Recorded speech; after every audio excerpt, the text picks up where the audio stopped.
do Teams. Sempre é um botão aí escondido. É que o problema do som é lá de cima.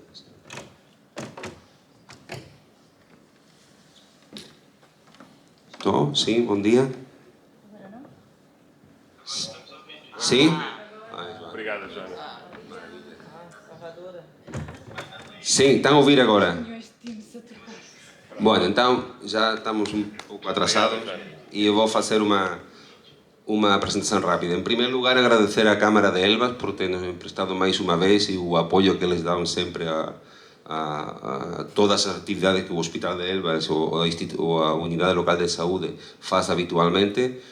A seguir, queria agradecer ao noso presidente do Consello de Administración, o Dr. Miguel, e a nosa directora, a doutora Vera, por ter vindo cá a apoiarnos e tamén agradecer o traballo que eles están a facer e o apoio que nos facen e nos dan a consulta desde há 20 anos que nos criamos a consulta Ultimunes.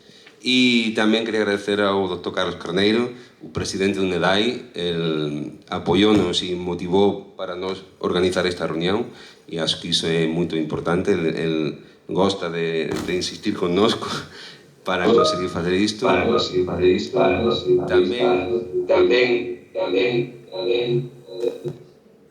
saber se tem os sim, microfones ligados. sim.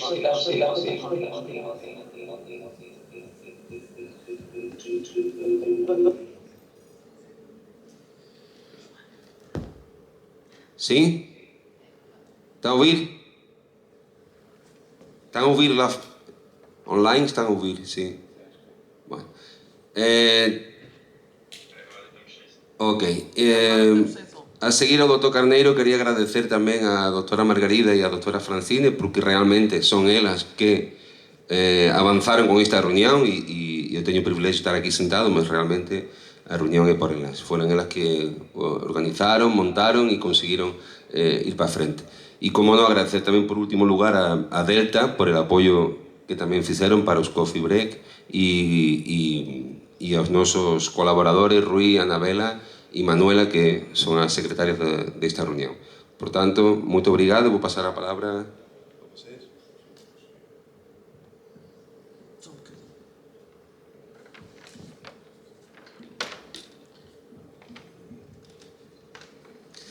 Muito bom dia a todos, muito bem-vindos à cidade de Elvas. Para quem não conhece, aproveitem o período que vão passar aqui, não só para fazer esta atividade formativa, mas para conhecer esta cidade que é património mundial. Agradecer, obviamente, à Sociedade Portuguesa de Medicina Interna, com quem há muitos anos trabalho por vários locais por onde passei e que é muito dinâmica e ativa, e em particular aos seus núcleos de estudos, neste caso em concreto ao núcleo de estudo das doenças autoimunes. Contem sempre com o LS do Alto Alentejo e em particular com o nosso serviço e os nossos médicos de medicina interna para dinamizar os núcleos de estudos e todas as iniciativas que pretendam realizar, não só o núcleo de estudos, este em concreto, mas todos os demais. Agradecia que passasse essa informação ao atual presidente, que não tenho o prazer de conhecer, mas que sei que tem muito dinamismo. Estaremos sempre de portas abertas para receber todas as iniciativas que a Sociedade Portuguesa de Medicina Interna queira promover no Alto Alentejo, em Elvas e nos outros concelhos. Somos um distrito, obviamente, com muita capacidade de receber e de acolher de forma hospitaleira todas as iniciativas e, em particular, os médicos. Como sabemos, esta região do Alentejo tem uma grande carência de médicos, não só de medicina interna, mas de outras especialidades, e, portanto, são sempre muito bem-vindos. Desejar a todos uma boa jornada de trabalho.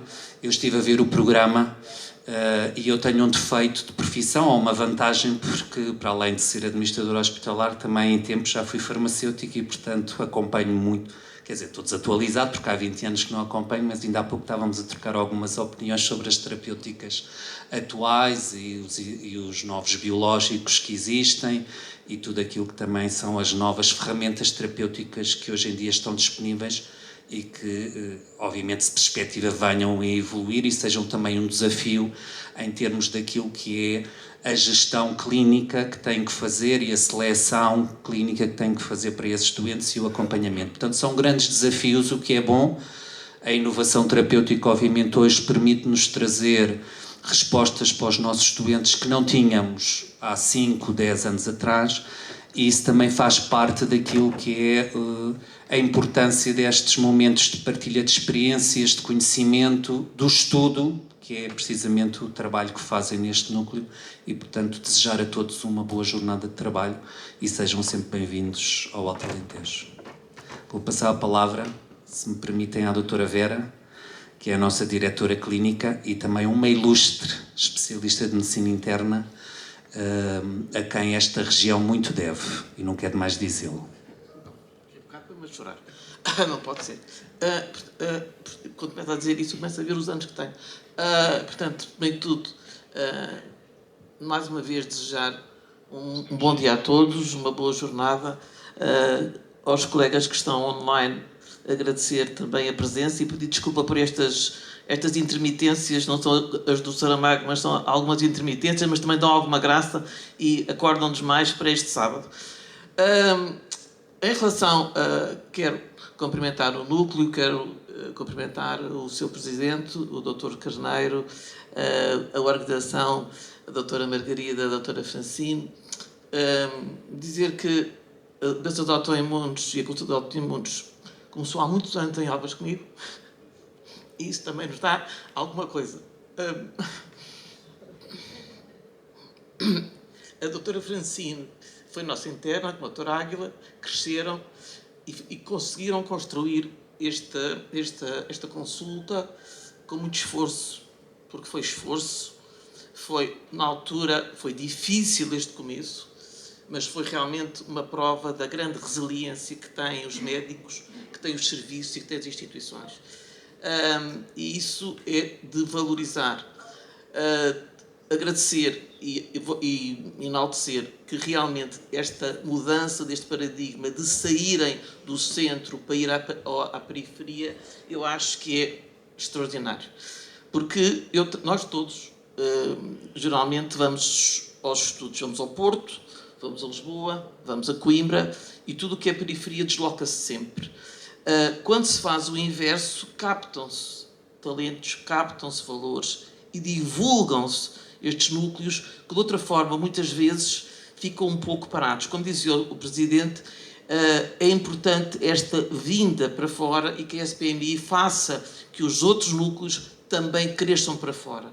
Portanto, eu acho que o futuro é crescer para a periferia, não centralizar e descentralizar.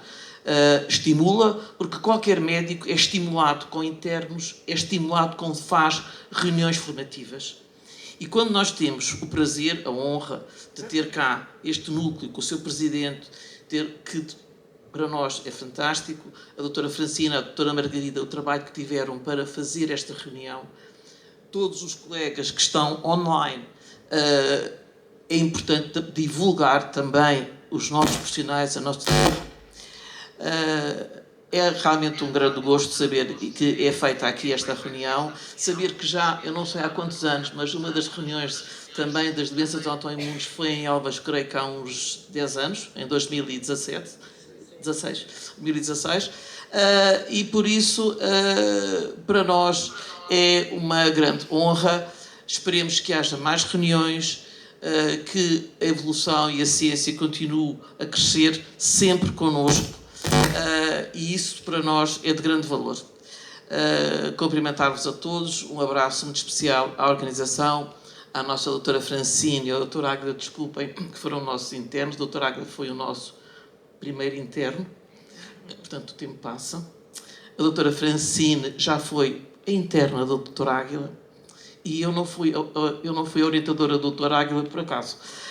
Podia ter sido, e por isso também nos dá esta decalagem, mas este carinho muito grande, e saber que a nossa Unidade Local de Saúde está a formar internos que têm este prestígio e que lutam pela evolução da ciência a nível nacional, para nós é uma honra, e os nossos utentes agradecem, os nossos utentes regionais e nacionais.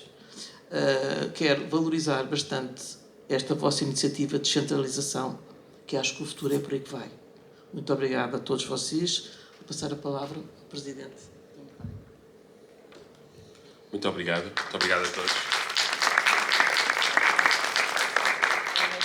Quero partilhar convosco, após 10 anos da última reunião que tive cá lugar, é uma honra poder estar presente numa cidade tão acolhedora como Elvas, mas, sobretudo, darmos valor a equipas que estão cá no terreno. Portanto, hoje é apenas um dia dos 365 dias e nós não nos podemos esquecer que os outros 364 as equipas suportam sozinhas e de uma forma contra vários desafios, exatamente sem outros apoios do ponto de vista institucional nesse sentido. E, portanto, esse é o primeiro ponto em que nós percebemos que esta mudança da descentralização, em realmente estarmos junto das pessoas, é exatamente criarmos estes laços que realmente têm sido estabelecidos nestas reuniões de network que temos feito a nível do Norte, do Centro e do Sul, e que realmente têm crescido não só a nível de participantes, mas sobretudo pela pertinência que não só os temas que são abordados têm na prática clínica, mas sobretudo pela construção das relações entre os vários colegas. E, portanto, este é o primeiro ponto que eu gostaria de salientar e dar os parabéns à equipa, na presença da doutora Francine, mas sobretudo toda a instituição que realmente nos acolheu e a cidade que nos acolheu para realmente para a reunião pudesse realizar. Em segundo lugar, realçar que esta reunião não faz sentido sem vocês e, portanto, e é por vossa razão, tanto online como aqui a presencial, que agradeço esta vossa deslocalização, mas, sobretudo, é para nós percebermos que o núcleo não é mais do que uma grande família. E essas famílias devem estar reunidas em momentos em que estes momentos, de alguma forma, devem ser construídos e realmente alicerçados não só em boas práticas comuns, mas também em discutirmos opções, sejam elas terapêuticas ou não, no futuro para o melhor tratamento dos nossos doentes. E, portanto, isso é muito importante como coordenador do Núcleo de Doenças Autoimunes, realmente podemos transmitir de alguma forma esta forma. Depois, em terceiro lugar, a nossa aposta na literacia, porque fala-se muito em termos de meios tecnológicos, mas cada vez mais nós devemos defender estar um passo à frente da doença e, portanto, devemos apostar na prevenção, apostar na literacia das nossas comunidades e, portanto, o núcleo mostra a total disponibilidade em outras ações futuras que sejam feitas com a LIS e que, de alguma forma, possam, de alguma maneira, contribuir para que outras especialidades possam ser. Nós, apesar de sermos internistas, não vivemos numa ilha. Portanto, é muito importante a colaboração entre todos e realmente essa afirmação nesse sentido. E queria, de alguma forma, sem me alongar muito, também partilhar com todos que o Núcleo, através das suas reuniões nacionais, tem optado, nestes últimos anos, por realmente intercalando entre Norte e Sul. Tivemos a última reunião nacional em Évora, em junho deste ano, a próxima será em Penafiel. Mas mais do que isso, é que o conjunto de ferramentas que eu vejo no terreno e que muitas vezes isto possa de alguma forma alicerçar, é muito importante nós partilharmos entre todos este avanço tecnológico, nomeadamente em termos de meios para a consulta. Seja pronto, exatamente isso, e de alguma maneira nós estarmos a apostar e de alguma forma consciencializar também os conselhos de administração que é importante que na prática do dia-a-dia estes grupos possam ter um máximo não só a nível tecnológico, mas sobretudo de ferramentas do seu dia-a-dia.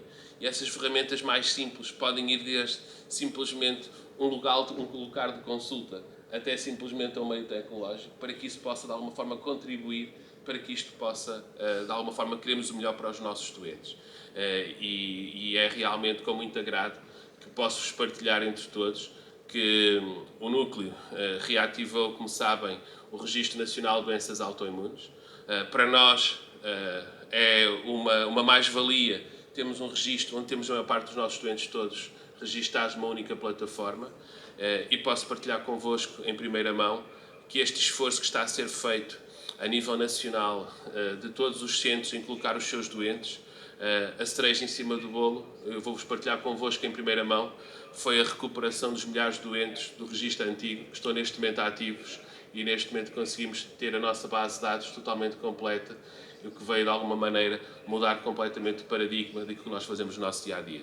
Portanto, quero agradecer mais uma vez a vossa presença, quero agradecer, sobretudo, a vocês que, de alguma forma, contribuem para que esta reunião realmente realize, mas sem nunca deixar de esquecer a presença também da indústria e de todos os seus elementos que, reunião após reunião, têm apostado e, não só, e apesar de todas as dificuldades inerentes, têm marcado a sua presença e têm feito a diferença na aposta que têm tido em termos da diferenciação, em termos da competência realmente de todos os nossos colegas neste momento. Muito obrigado e que seja uma excelente reunião, que certamente não será mais uma vez. Muito obrigado. Bom, então, muito obrigado. Podemos começar as sessões. Vamos esperar para ver se o som. Acho que agora já estão a ouvir. Eu não Rui, não mexe. Não, tipo, um bocadinho mais baixo para não estamos a ouvir o eco. Rui, disse para você chamar em cima, desligar o som em cima. Rui, deixa eu dar algo.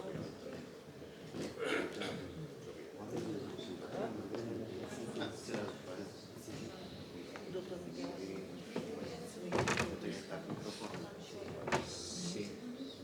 Não mexa, Rui. Não.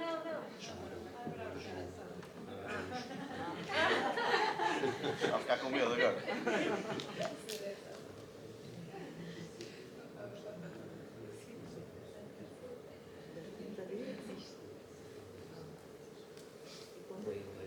Quando o quê? Nosso último é 30 de outubro. Obrigada. É o Alzheimer, é para eu não me esquecer. Não era suposto aparecer aquela parte.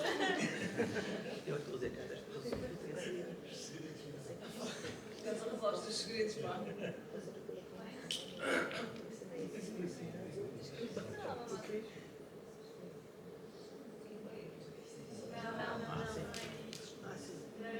Ainda bem que não escrevi nada comprometedor.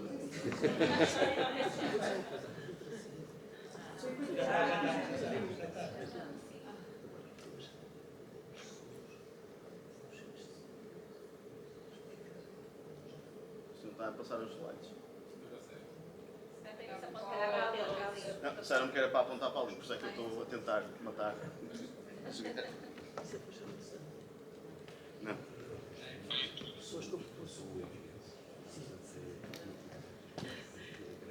Sim. Tem que se ligar isto.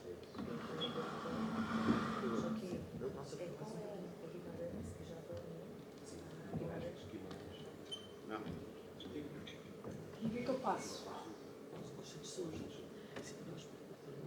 que é que eu faço?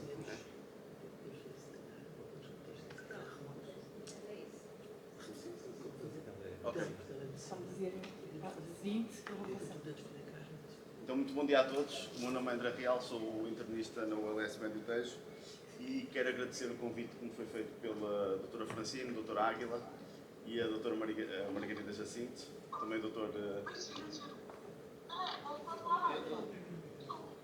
Carlos Carneiro. Tenho sempre alguns imprevistos nas minhas apresentações.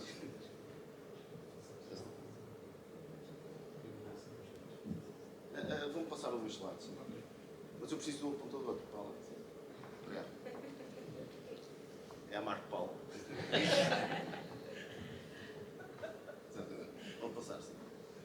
Muito bem. Então, e o desafio que me foi colocado? O desafio que me foi colocado foi falar, portanto, de lúpus e novas perspectivas terapêuticas. O que é que muda com a anifrolumab? Vou passar o controle para o computador.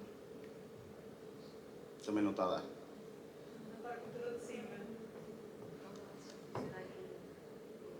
Aponta para lá, André. Não. Eu tenho que passar o controle. Ele está a funcionar, mas não dá.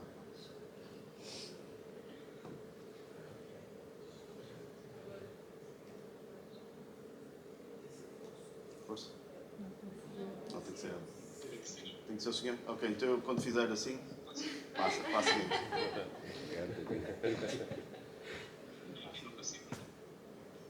Pode passar. Ok, muito bem. Então, em relação aos tópicos, portanto, farei uma breve introdução sobre o lupus. Passaremos a falar sobre a estratégia Treat to Target, depois uma pequena atualização das novas recomendações no lupus. Passaremos depois a falar sobre a atual evidência científica, nomeadamente a nifrolumab, e terminaremos com a realidade na unidade de doenças autoimunes na OLS Médio Tejo, uma pequena experiência que nós temos com este fármaco. Pode avançar.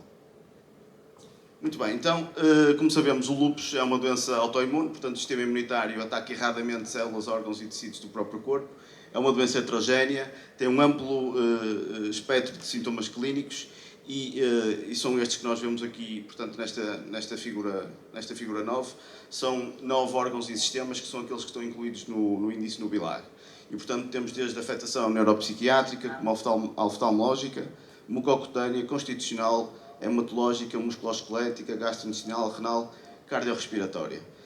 Sabemos também que o lupus afeta desproporcionadamente as mulheres, fatores hormonais, nomeadamente os estrogénios. Temos também a parte genética, portanto, no cromossoma X nós sabemos que predominam genes que ativam o sistema imunológico. Temos também o ambiente, portanto, o stress. As mulheres, por norma, são um bocadinho mais estressadas que os homens, portanto, maior probabilidade. E temos também a parte demográfica, portanto, as mulheres também recorrem mais frequentemente aos sistemas de saúde e, portanto, têm maior probabilidade de haver diagnóstico de lupus.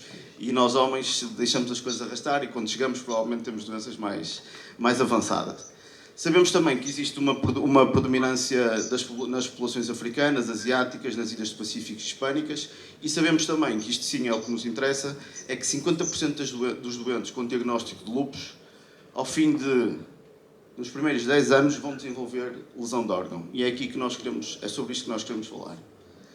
E esta lesão de órgão advém não só da atividade da doença, mas também de todo o tratamento que nós fazemos. E, portanto, é importante nós controlarmos a doença, mas com os fármacos corretos.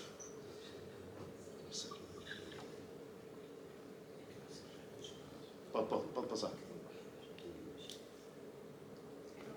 Muito bem. Então, nós temos aqui um binómio que é, por um lado, que vão juntos, que é, por um lado, a atividade da doença e, por outro, o dano de órgão.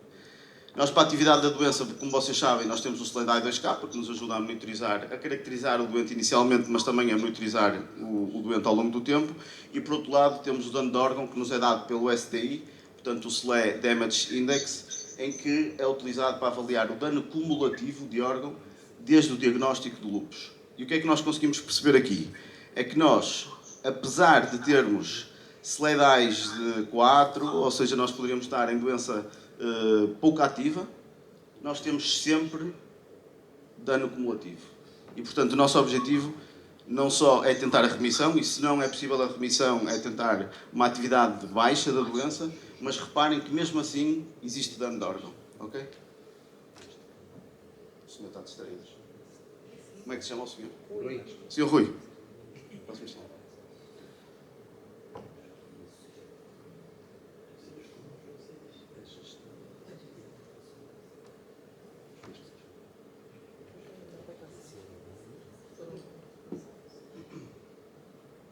Muito bem. Então, porquê é que é importante... É o anterior. O anterior. Passou um a mais. Porquê é que é importante nós prevenirmos ou atrasarmos ao máximo a lesão de órgão? É importante porque, como disse no slide anterior, 50% dos doentes nos primeiros 10 anos, desenvolvem lesão de órgão e 33% nos primeiros 5 anos. Portanto, existe evidência que comprova que existe lesão de órgão. E, portanto, daí a importância de nós atrasarmos ou, sobretudo, conseguimos parar esta lesão. Porquê? Porque, por um lado, a acumulação de dano de órgãos está associada a resultados desfavoráveis que incluem a multimorbilidade, o aumento dos custos de cuidado de saúde e, em última análise, o aumento da mortalidade. O aumento de um ponto no SDI, portanto, no slide anterior, no dano, na escala de dano, está associado a um aumento de 34% da mortalidade.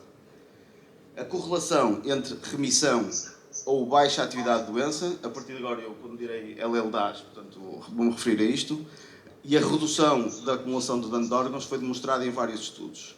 Quanto mais tempo o doente passa em baixa atividade de doença ou em remissão, maiores reduções no risco de agudizações de acumulação de dano e de mortalidade.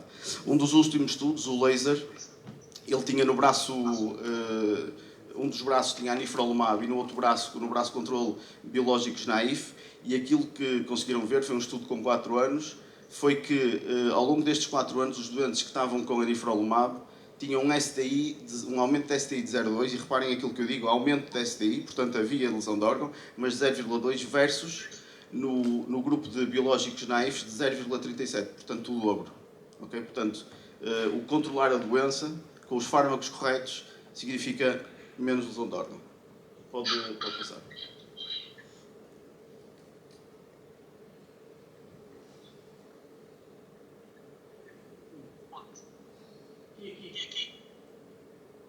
Não dá.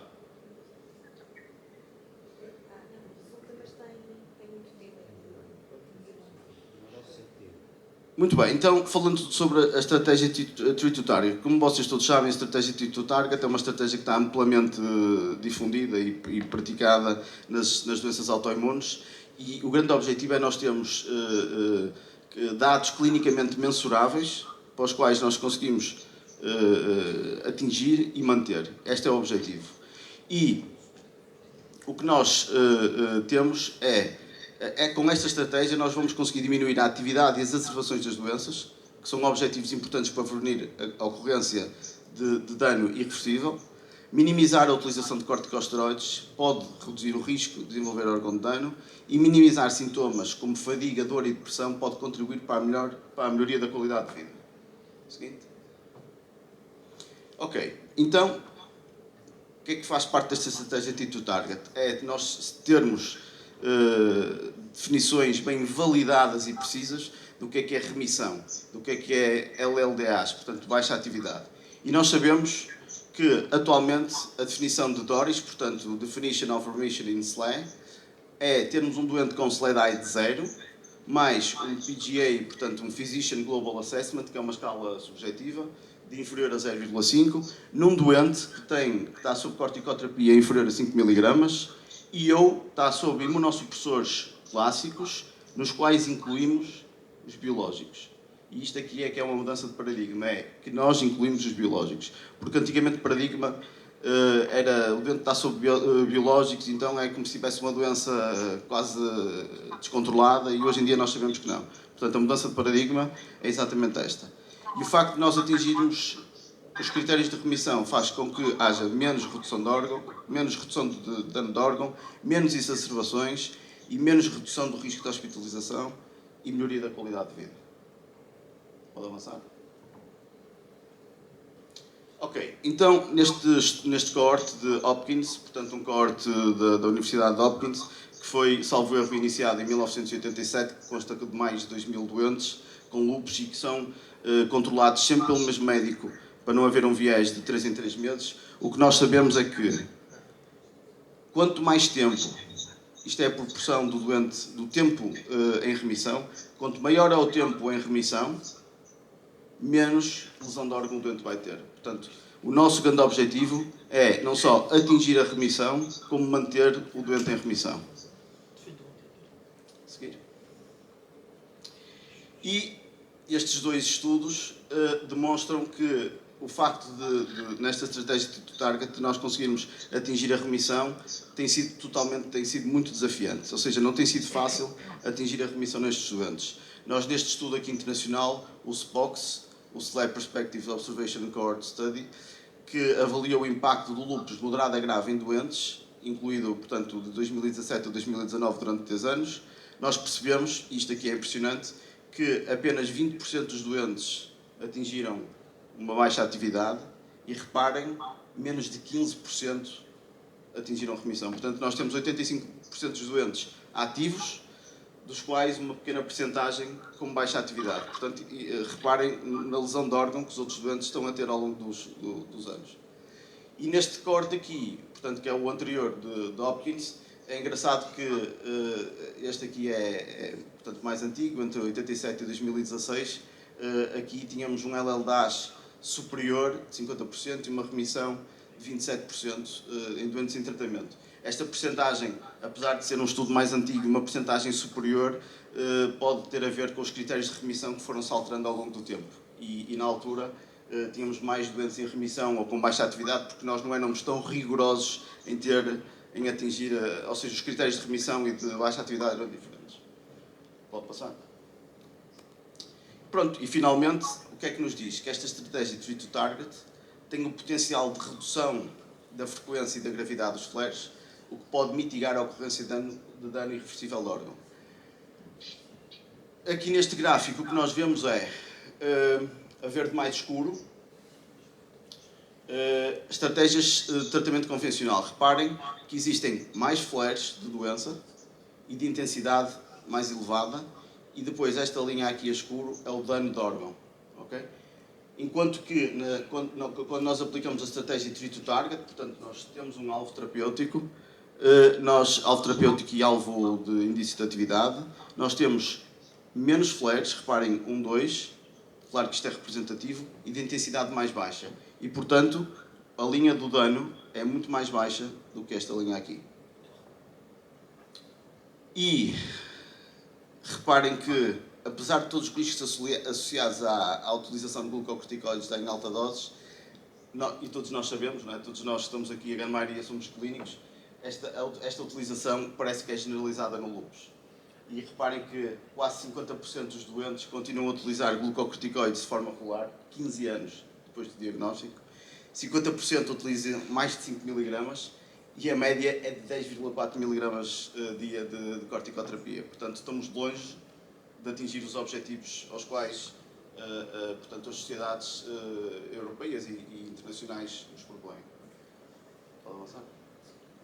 Ok, então o que eu trago aqui são as recomendações de EULAR, aqui diz 2023 porque não consegui encontrar a 2025, mas aquilo que eu falarei é sobre 2025, e a ACR 2025.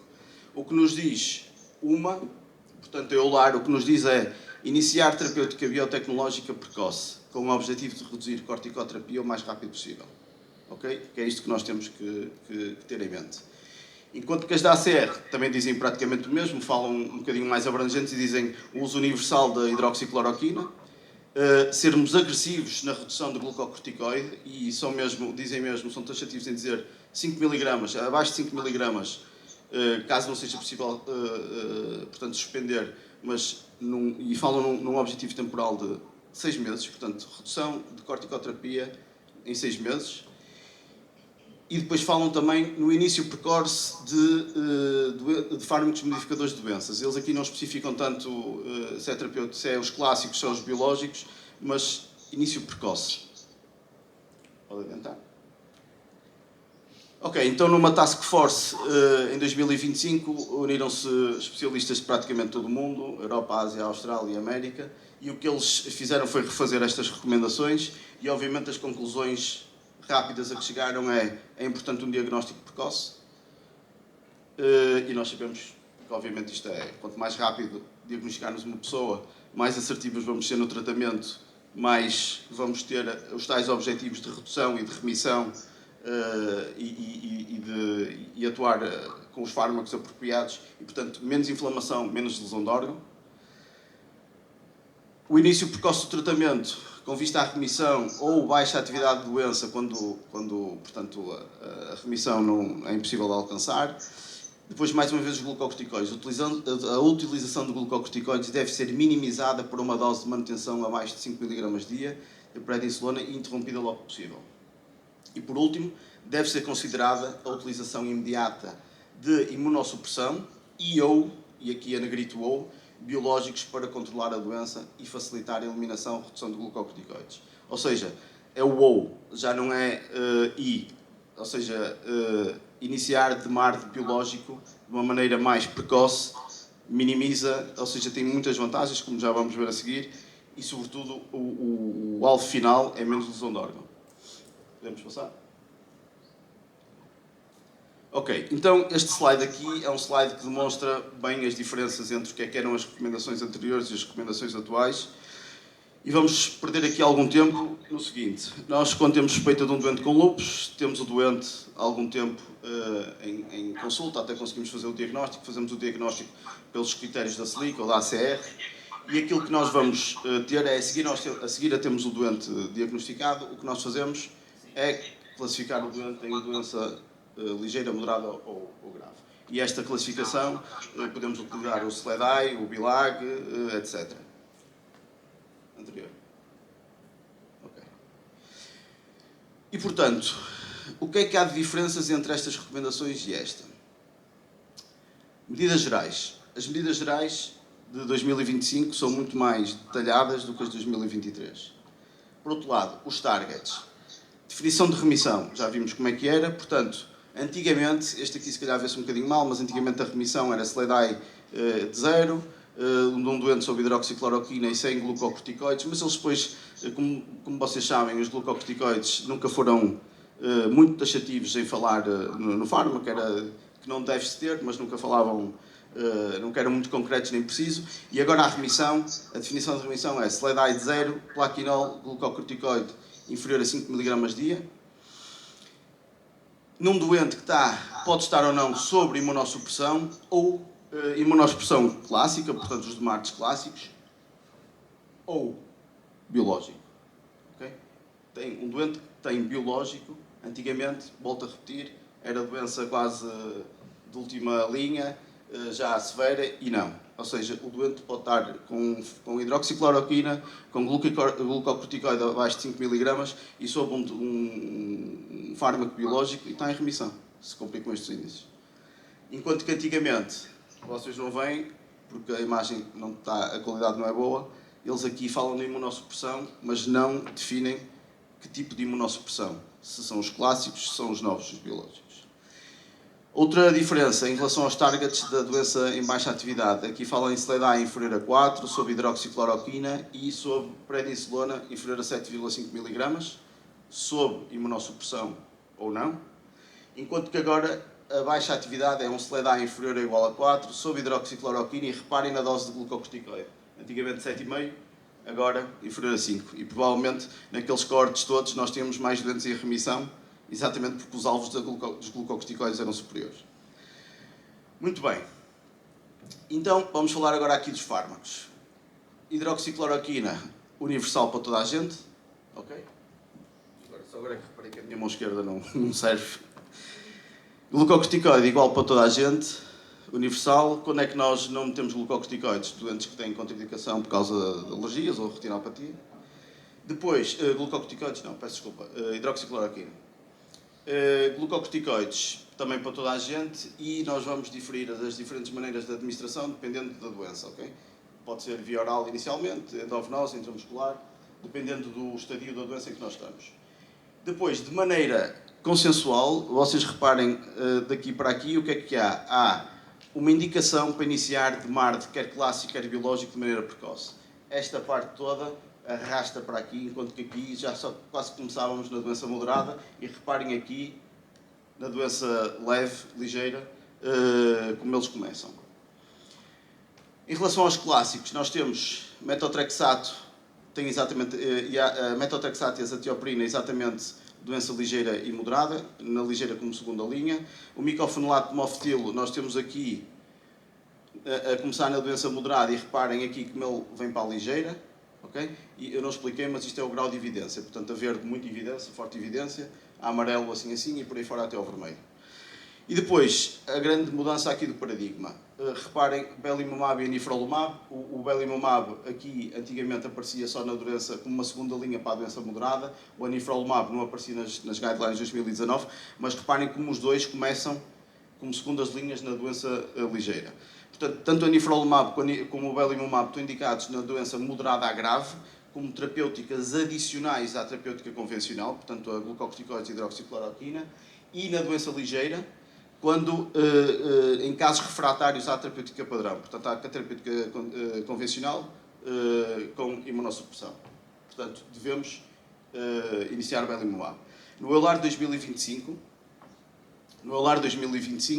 foram apresentados estudos em que existe uma forte evidência, e reparem, está a verde, e forte evidência de iniciar os DMARDs, tanto o belimumab como o anifrolumab, iniciar na doença ligeira, têm, mesmo sem imunossupressão, ou seja, logo a seguir à terapêutica convencional, têm imensos aspectos positivos, nomeadamente atingem mais rapidamente os doentes a remissão, consegue-se reduzir mais rapidamente a corticoterapia, tem muito menos efeitos secundários, tem muito menos lesão de órgão e o prognóstico é muito melhor. E, portanto, daí aparecerem logo aqui.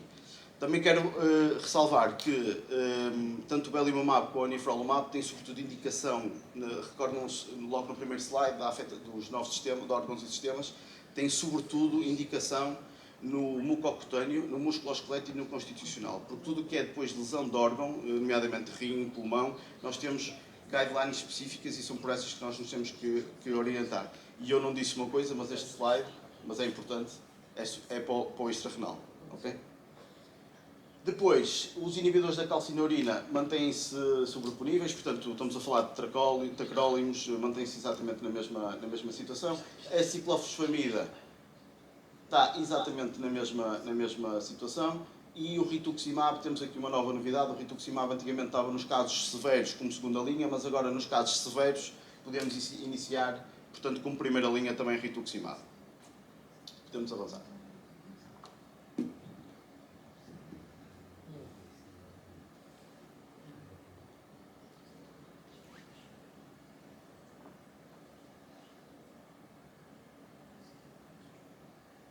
Ok, então aqui quem nesta sala não tem dúvidas.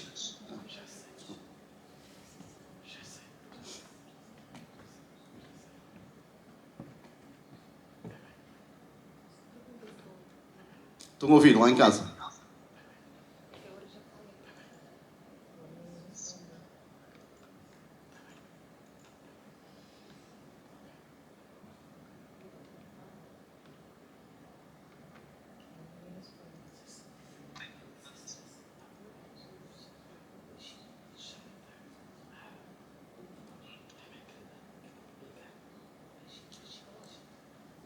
Estão a ouvir lá em casa?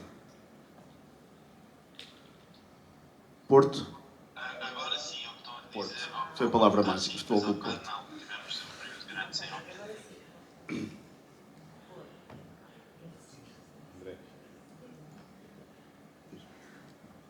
E só ouvimos, nós só ouvimos quando perguntaram se estamos a ouvir lá em casa. Agora deixamos de ouvir. E agora? Continua a ouvir? E agora ouvimos o e agora estamos a ouvir, sim. Ok, muito bem. Então, aqui, todos nós aqui nesta sala, temos, sobretudo, por vezes, temos dificuldade em como e quando iniciar a descontinuação de glucocorticoides num doente que tem lúpus e está estável. Então, na LAR 2025 também falaram-nos sobre um consenso, o consenso de Delphi, que pode acrescentar. Não se importa? Sim. Vamos passar o slide. Falaram-nos deste consenso, que é um consenso que reuniu vários experts em fazer árvores de decisão sobre redução gradual, o tapering de glucocorticoides. Pode avançar, se faz favor. Avançar. Ok, e é tudo isto que está aqui. Tenho aqui um QR Code e tendo em conta que o tempo está a ficar, estamos a ficar sem tempo, depois eu deixo os slides e vocês podem fazer o scan do QR Code. Pode avançar? Isto, e tendo em conta o tempo avançado, isto é portanto, a descrição de todo este consenso. Pode avançar? Não amplie, senão isto vai... Pode avançar, se faz favor.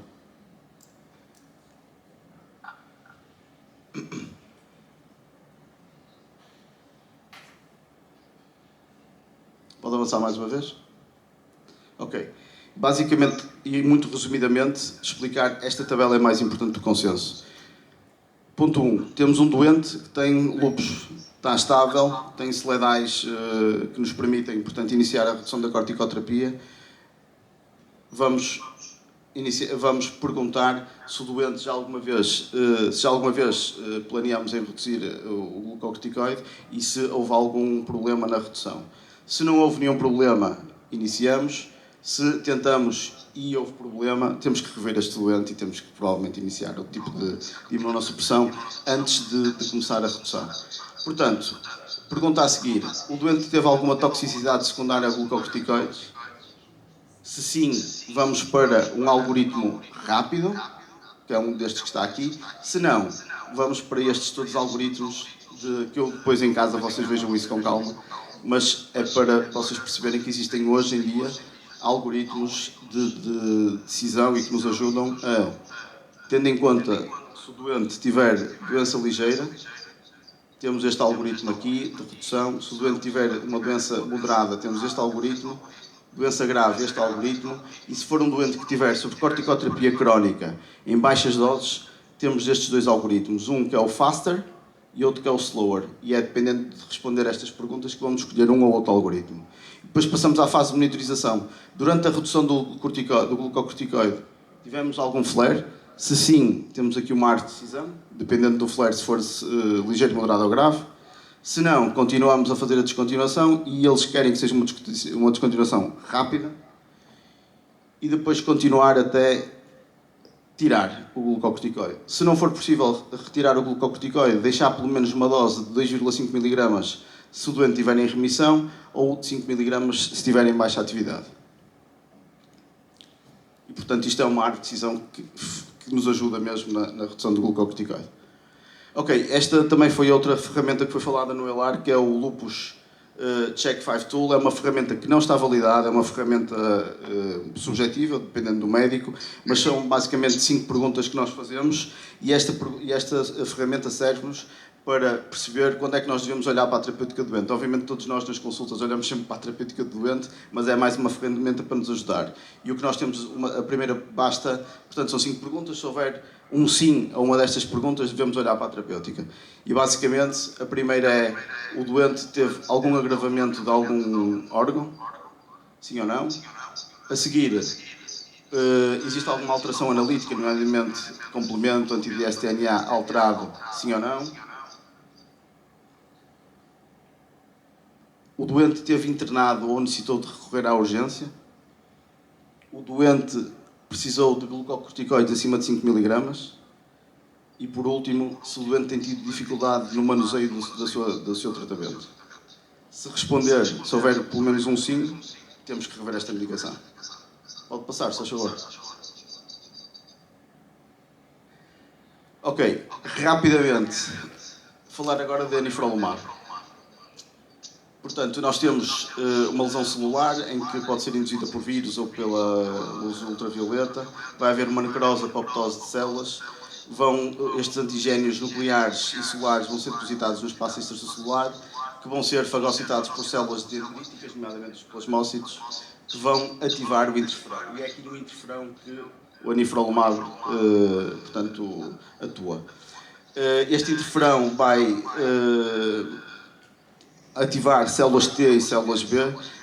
As células B vão ativar, portanto, os plasmócitos que vão formar estes autoanticorpos, que vão reagir com os autoantigénios, vão dar estes imunocomplexos que se vão, portanto, depositar e ativar o complemento, que é aqui que vai haver toda esta lesão de órgão.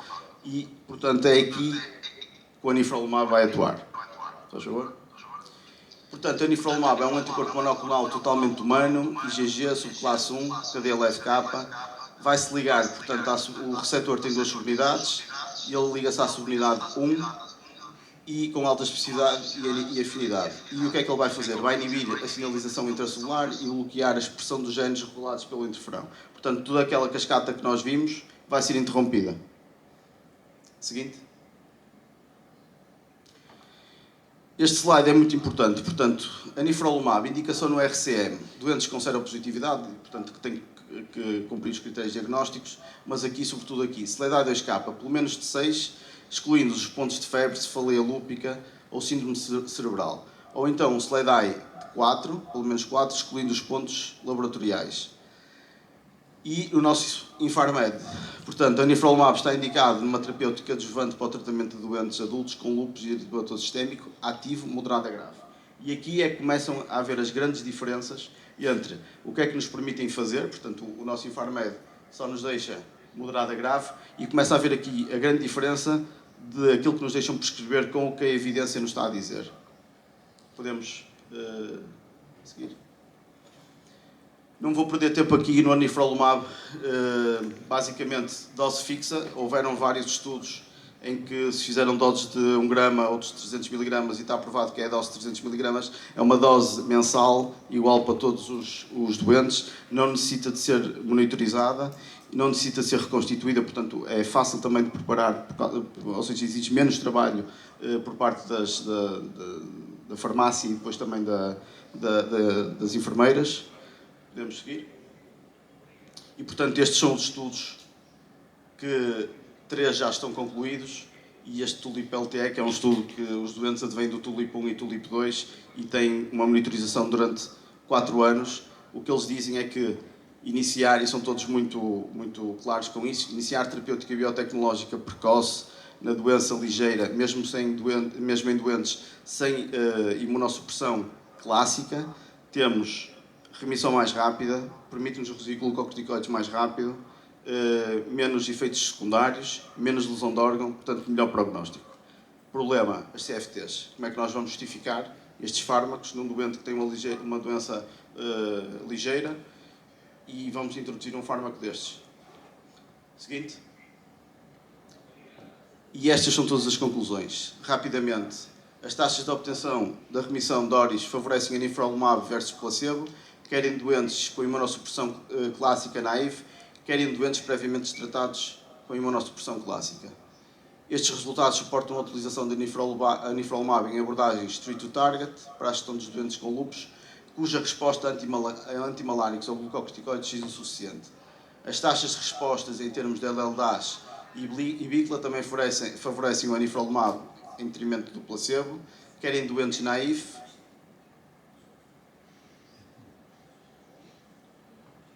Eu consigo apresentar, mas sem slide já não. Isso já não dá.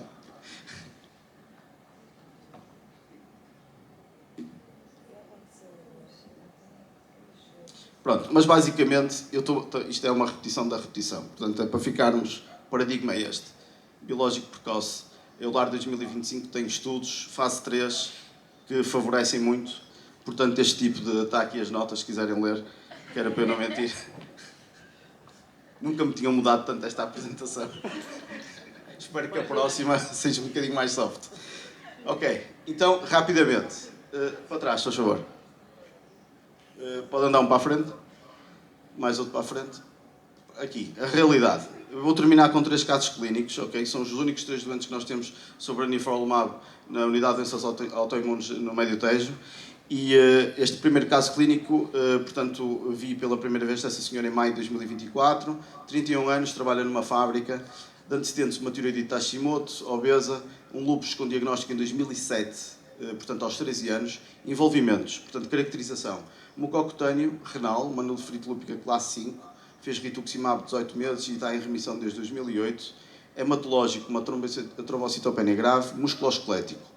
Medicação que a senhora estava a fazer quando a vi: hidroxicloroquina 400 mg, prednisolona 20, levotiroxina, os dermocorticoides e um IBP.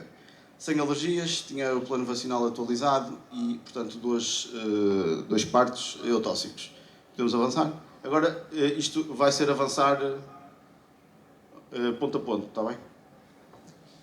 Se calhar é mais fácil pôr tudo, senão ponha tudo. Antes desse, isso. Ok, então, entre 2007 o diagnóstico e 2023 a senhora assintomática sobre hidroxicloroquina universal e prednisolona 20 mg. Ok? Em 2023 tem um parto eutóxico, em 2024, isto no Hospital Pedro Espano, tem um flare lúpico caracterizado por agravamento das lesões cutâneas, portanto um lúpus subagudo com hipotigenização, tinha um SLEDAI 16, teve internada, antibioterapia, plaquinol, hidroxicloroquina, peço desculpa, e prednisolona 40 mg. Não antes, acho em março de 2024, portanto, tem consulta no Pedro Espano, melhoria clínica, mas muito costingoide, um SLEDAI de 8, mas reparem, doença ativa. Portanto, já reduzi corticoide e é quando fazem proposta para anifrolumab. Não referi, ou seja, referi, mas não fui se calhar tão assertivo. Portanto, anifrol e belly, mucocutâneo, musculoesquelético constitucional, anifrolumab, papel, ou seja, existe evidência de que é efetivamente rápido a atuar. Portanto, fazem proposta para anifrolumab e, como doente com lúpus, o que é que ela faz? Abandona a consulta. Fármaco aprovado, o colega com muito trabalho para introduzir o fármaco no hospital, ela acaba por abandonar a consulta e vai parar ao Médio Tejo por questões de trabalho e aparece na minha consulta. Portanto, quando a vejo, novamente com lúpus subagudo, um SLEDAI de 12, estava com hidroxicloroquina 400, prednisolona 20, e eu, tendo em conta todo o histórico passado, e uma vez que já tinha feito a proposta para a anifrolumab e depois de revendo o caso e depois de consulta de decisão terapêutica multidisciplinar com a dermatologia do meu hospital e com a nefrologia, uma vez que estava em remissão, fizemos também proposta para a anifrolumab. Temos a avançar? É assim que ela chega à consulta. Estas lesões axilares, aqui no couro cabeludo, com extensão às orelhas, vejam aqui esta axila, o corpo todo, couro cabeludo, portanto uma extensão muito grande. Podemos avançar? Se favor. Pode pôr até ao final agora, se favor, deste slide. Ok, está bom, está bom. Portanto, eu tive o mesmo problema de introdução do fármaco no hospital e antes que eu estava a tentar introduzir o fármaco e ele já tinha sido aprovado no Pedro Spano, a doente iniciou no Pedro Spano e depois veio fazer ao Médio Tejo. Portanto, ela começou a anifrolumab e foi possível reduzir corticoterapia até 10 mg e em dezembro de 2024 apresentava um SLEDAI de 1 com corticoide de 5, portanto podemos dizer que esta doente atingiu, não estava em remissão, porque não tinha um SLEDAI de 0, mas tínhamos uma baixa atividade. E reparem que isto foi em menos de meio ano. Okay? Pode... Última. O que é que ela fez? Estava tão bem, que abandonou a consulta. E, portanto, neste momento a doente, tenho falado com ela, diz que tem tido problemas pessoais, mas que está ótima. E eu disse, pronto, há de aparecer um dia, provavelmente, no outro hospital. Se vier a Elvas, nós temos o resumo clínico em Abrantes. Podemos passar, se favor? Outro caso. Sexo feminino, 25 anos, chinesa, estudante, um lúpus com diagnóstico em 2023 com 23 anos. Portanto, polisserosite, afetação cardíaca e pulmonar, renal, manoferite lúpula classe 4, hematológico, portanto com leucopenia e linfopenia e também tinha um Graves, um hipertiroidismo. Sobre hidroxicloroquina, estava com MMF na altura, prednisolona 15 mg, metibazol e depois restantes fármacos.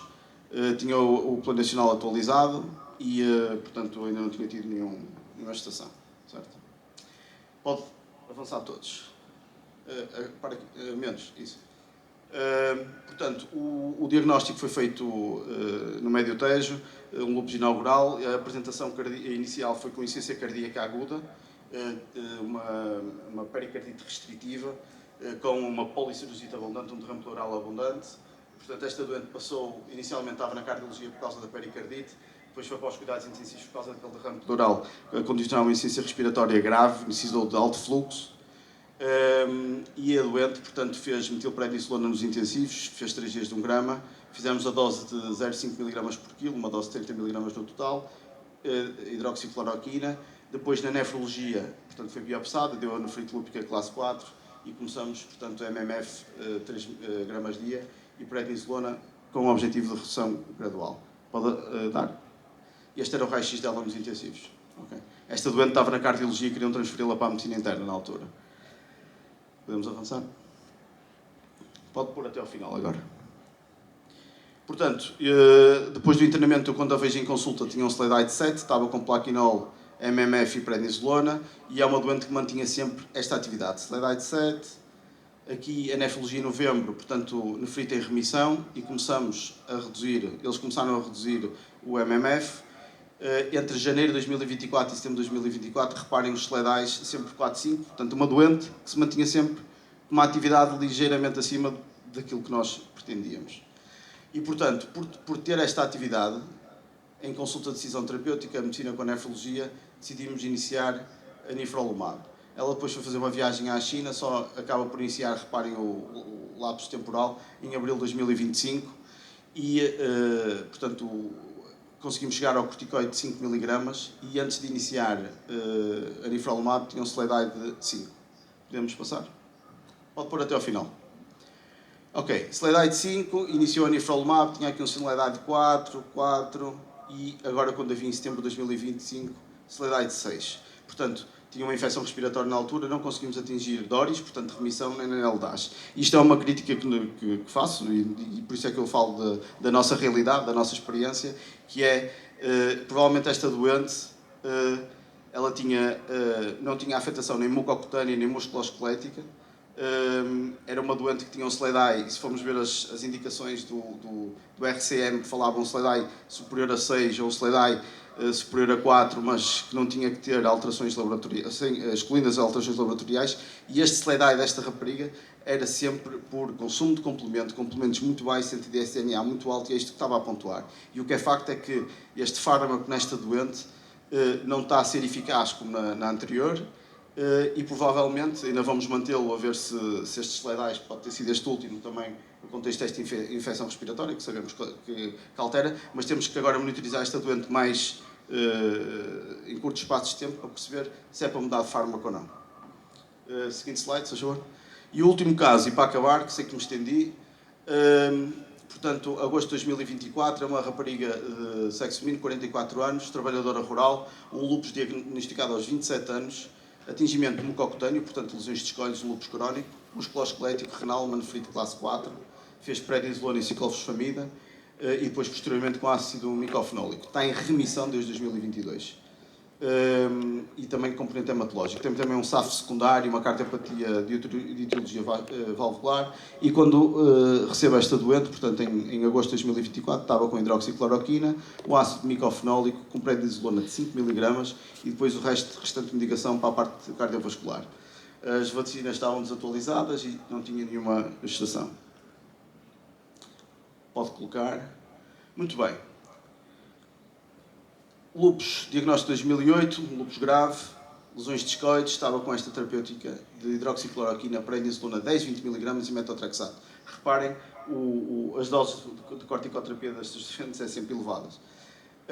Em 2021, portanto, a proteinúria e a lesão renal aguda da anefrite lúpica, fez tal indução, depois ficou com ácido micofenólico e desde então estava, e é quando a vejo, hidroxicloroquina, ácido micofenólico e prednisolona 5. Agosto de 2024. Sledide 4, lesões de discoides exuberantes. Pode avançar? Foi assim que eu a vi. Aparece na consulta e tinha esta cara, estas lesões de lúpus discoide, que impacta mesmo quando vemos a pessoa pela primeira vez. A seguir. A seguir. Portanto, em outubro de 2024 mantinha um Sledide 5, tudo à custa das lesões, sobretudo, e a prednisolona andava aqui para cima, para baixo. A seguir. Então, em dezembro de 2024, tendo em conta que estas lesões se persistiam e ia agravar, e este SLEDAI, que nunca era o objetivo, em consulta de decisão terapêutica, medicina, nefrologia e dermatologia, uma vez que tinha em remissão a sua nefrite, fizemos proposta para a Nifrolumab. Em março de 2025, pode avançar, mantinha um SLEDAI de 5, o corticoide a aumentar ligeiramente por causa daquelas lesões exuberantes, a seguir. Em junho, este SLEDAI não baixa, e iniciamos a Nifrolumab. Em julho de 2025, melhoria das lesões, franca melhoria das lesões, o corticoide chegou aos 2,5 e SLEDAI, reparem, 12. Portanto, temos uma doença, pode seguir. Portanto, nesta doença atingimos já a LDAS. Okay. Pode seguir. Portanto, isto é a comparação, as fotografias não demonstram, isto ao vivo nota-se bem a diferença. Estas lesões, não tanto. Estas lesões, esta não é a melhor fotografia, ponha esta aqui se calhar. Reparem aqui, isto foi quando a vi, estas lesões aqui, sobretudo a parte central, aqui já não tem aquela atividade, não estão tão ruborizadas e nota-se mesmo uma evolução. E atenção que esta doente tem 3 tomas, tem 3 meses de Nifrolumab. Podemos avançar? Podemos avançar? Agora pode avançar. Pronto, para finalizar, peço desculpa por me ter estendido, o lúpus é uma doença crónica, heterogénea, tem uma grande interferência na parte do interferão e por isso é que o Nifrolumab aqui tem um grande papel. Apresenta uma eficácia consistente este fármaco, uma resposta rápida, redução da atividade, eficácia em todos os domínios e uma rápida eliminação do glucocorticoide.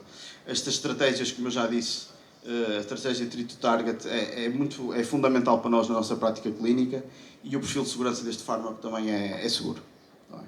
Muito obrigado, era o que tinha a dizer.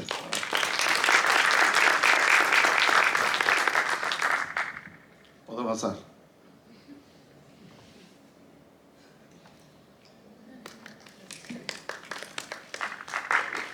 Não sei se alguém tem alguma questão a ser colocada. André, na tua prática clínica, antes de mais, obrigado pela tua apresentação. Há aqui duas questões que tu realças e que são muito importantes no nosso dia-a-dia. A primeira, o facto do lúpus como doença multissistémica e heterogénea que é, muitas vezes o seu manuseio torna aqui algumas dificuldades, nomeadamente em percebermos, não só às vezes para estas apresentações mais exuberantes, mas sobretudo pela atividade multissistémica que a mesma pode apresentar. E segundo, a corticodependência e o facto de muitas vezes a sua dependência nos levar a que muitas vezes a própria, o avanço na terapêutica e o manejo da terapêutica pode nos colocar aqui algumas questões. Em termos de prática clínica e da tua experiência, quando é que para ti são as tuas linhas vermelhas para iniciar ou para pensar no fármaco ou no avanço mais biotecnológico realmente neste tipo de doença, André? Eu acho que as linhas vermelhas, claramente, o que eram as minhas linhas vermelhas, agora já não são, agora já são muito vermelhas. Porque realmente o que nos... São três amores. As nossas linhas, o que eram as minhas linhas vermelhas agora são muito, muito vermelhas, porque o que nos diz a prática clínica e a evidência científica é que cada vez mais nós temos que iniciar os fármacos, os modificadores de doença, de maneira mais precoce, e reduzir e retirar os glucocorticoides. Os glucocorticoides são fármacos que respondem muito rápido e por isso é que as pessoas, e sobretudo para o doente, muitas vezes, nós hoje falávamos aqui de literacia, nós também temos que dar ao doente, muitas vezes, porque nós não estamos sempre presentes, mas dar ao doente o autogestão da doença, e se nós perguntarmos qual é que é o fármaco que o doente vai buscar, se tivesse um agravamento clínico, ele ia buscar glucocorticoides. E, portanto, como são fármacos que respondem rápido e são de fácil acesso, essas pessoas vão aos glucocorticoides. Agora, o que nós sabemos é que os glucocorticoides têm vantagens numa fase inicial, mas depois trazem lesão de órgão. E, portanto, devemos retirá-los. E, portanto, as minhas linhas vermelhas, para responder à pergunta, será o doente que precisa de corticoterapia acima de 5 mg de maneira consistente, com seledais, com doença ativa, mesmo que seja pouco ativa, acho que é uma linha vermelha para nós iniciarmos terapêutica de MARD biológica de maneira precoce. E aí, obviamente, vamos ter que ter um papel de chatear as CFTs e de sermos, portanto, resilientes, não é? Nesta abordagem. Muito bem, André, obrigado. Já agora eu queria só relembrar a todos os colegas, porque às quintas-feiras temos tido a possibilidade de reunir juntamente com o Núcleo de Doenças Autoimunes e com a equipa, realmente para discutir alguns casos, nomeadamente em termos de início terapêutica, e que reforço o convite para quem ainda não tenha participado, de uma forma muito simples e sucinta na apresentação dos doentes, em que eu me disponibilizo, juntamente com o resto da equipa, realmente a discutirmos e termos aqui uma decisão mais multidisciplinar junto às nossas CFTs para que realmente os nossos doentes possam ter acesso à medicação. Obrigado, André. Obrigado. Quando quiseste iniciar, a CFT não questionou se não podia começar? Como é que justificaste não ter introduzido um DMARD convencional, por exemplo, o método Drexato? Certo. Como é que justificaste? Porque às vezes nós sabemos que não vai resultar. Esta doente estava com micofenolato já. Estavam as duas. Já tinha, e portanto aí foi fácil justificar iniciar o biológico. Aqui a questão foi porque o anifrolumab e não o belimumab. Consegui justificar, na altura com a ajuda da Joana Lambim, conseguimos justificar, portanto, com a premissa de que a doente tinha sempre atividade, tinha os seledais, portanto, fizemos a nossa abordagem. Que se eu for rigoroso agora, não é? E se formos ver o RCM do fármaco, se calhar eles podiam ter questionado e podiam ter negado. Não negaram porque depois isto é as CFTs praticamente nunca tem ninguém expert nestas áreas. E portanto fica muito, ou seja, eles olham só por uma coisa, custo do fármaco. Não olham para a custo-efetividade dos fármacos. Mas basicamente foi isso, Daniela. A MMF já tinha e portanto, E outra coisa, na altura o Belimumab era mais caro que o Anifrolumab. Aqui, como diretora clínica e como presidente da CFT, acho que devo também falar. Acho que é evidente que nós temos sempre que saber curso de efetividade, que é preciso vir sempre bem fundamentado o pedido, mas na nossa CFT nós pusemos um membro da CFT que tenha de medicina interna e ligado às vezes aos autoimunes. Porque é muito importante o Dr. Águila estar na nossa CFT exatamente por esta situação. Como nós temos elementos uma colega da psiquiatria pelo mesmo problema. Ou podemos também ter observadores nas CFTs. E quando há uma situação destas, não é? Nós não podemos a tudo responder ok. E por isso, se tivermos alguém com formação específica para analisar e ver se realmente é de fazer o fármaco, torna mais fácil o trabalho das CFTs. Claro. Acho que isso é importante, que nas CFTs tenhamos colegas das áreas de maior complexidade, como na área oncológica, como na área dos autoimunes, como da psiquiatria, como na área das feridas. E se não for o número total de elementos que é limite, que são 10, podemos tê-los como observadores, o que vai enriquecer a CFT e facilitar o seu trabalho e uma resposta adequada, correta e transparente para a instituição, não é? Claro. E para quem nos venha auditar. Isso acho que é importante terem em consideração esta situação. Sim, totalmente de acordo, sim. Obrigado. Sim, obrigado. Obrigado.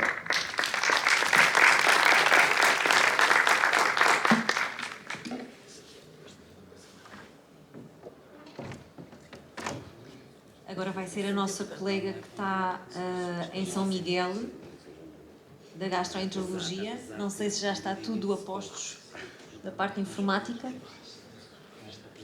Olá, bom dia, conseguem ver-me? Sim, olá. Muito obrigada por ter aceito o convite. Obrigada eu pelo vosso convite. Eu penso que seja a colega que tenha que partilhar a tela, não é? Eu estou a tentar partilhar Certo. aqui a tela. Ok.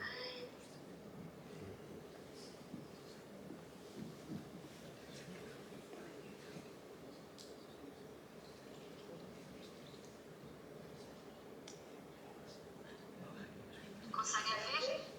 Não, ainda está no lixo. Os novas perspectivas terapêuticas. Já tenho aqui a tela no meu ambiente de trabalho. Apareceu-nos por um bocadinho, mas depois desapareceu. Depois voltou a aparecer aqui a do Rui.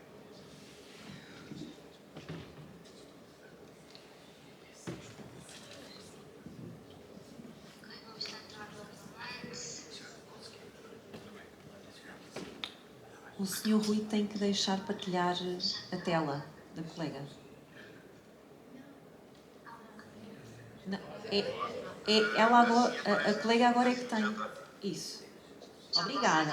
Estamos a ouvir e estamos a ver. Muito obrigada. Muito bem. Então acho que estamos a postos. Bom dia a todos. Diga. Estava a dizer que o sotaque é inconfundível. Bom dia a todos, meu nome é Ana Rita Silva, sou interna de gastroenterologia no Hospital do Divino Espírito Santo em Ponta Delgada e, como disse o colega, o sotaque não engana nada. Quero agradecer à comissão organizadora o vosso convite de estar aqui presente nesta reunião e, em particular, também à doutora Miriam Simbran pelo seu convite. À Alves e à Pfizer, o meu obrigado também pelo envio de algum material de suporte para a apresentação. Infelizmente não consegui estar de forma física convosco, contudo espero que a comunicação via online seja igualmente proveitosa.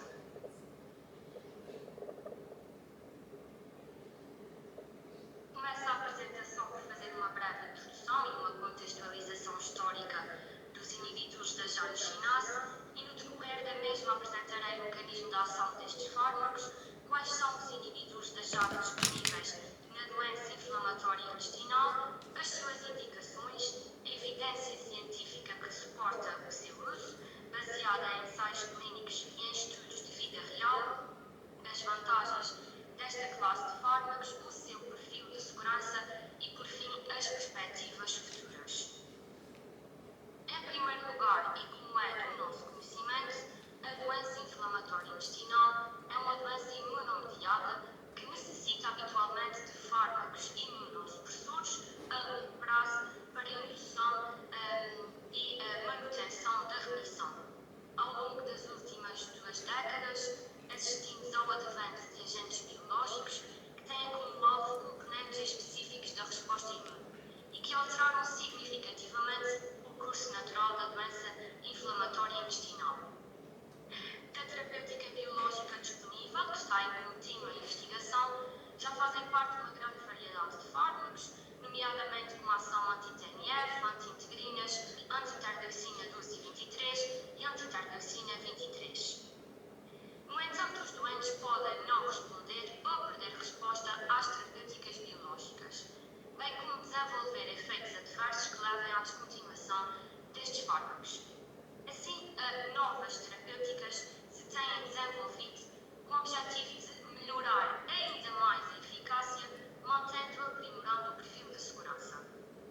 Exemplo destas novas terapêuticas são os inibidores da januscinase, as designadas pequenas moléculas, que incluem o tofacitinib, o upadacitinib e o filgotinib, estes 3 aprovados na doença inflamatória intestinal.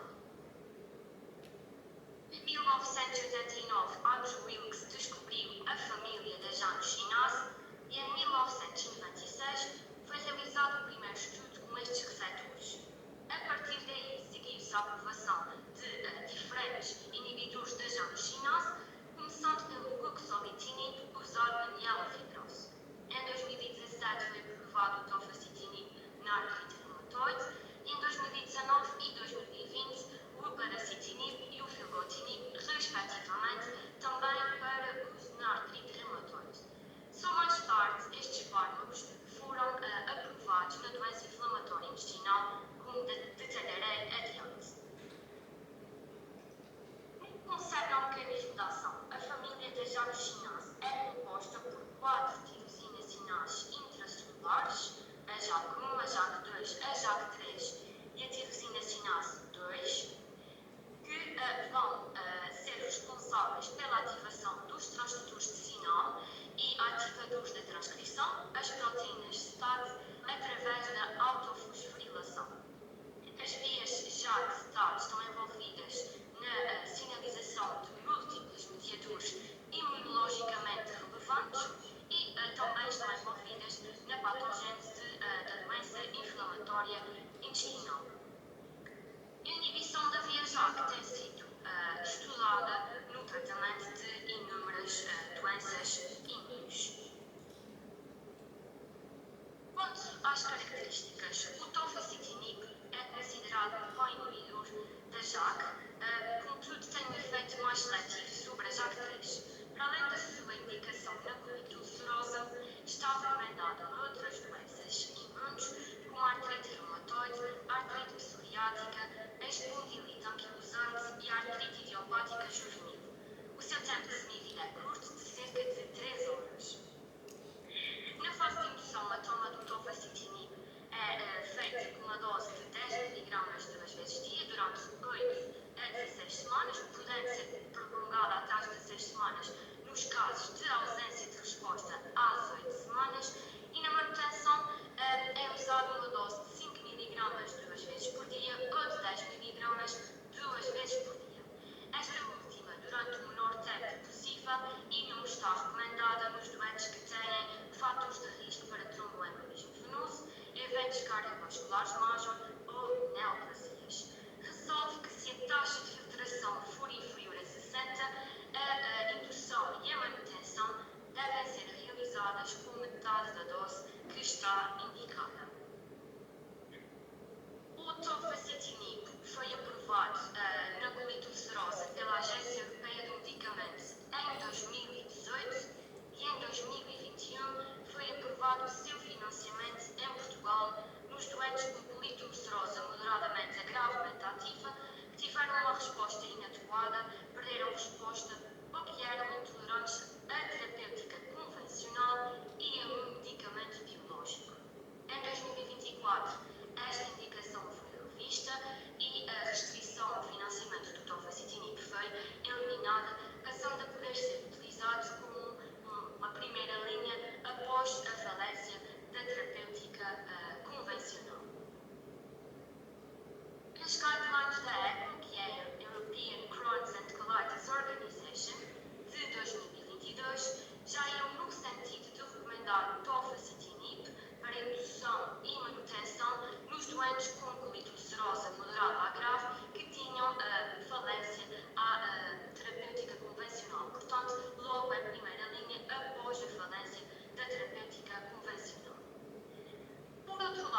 dermatite atópica e artrite de células gigantes.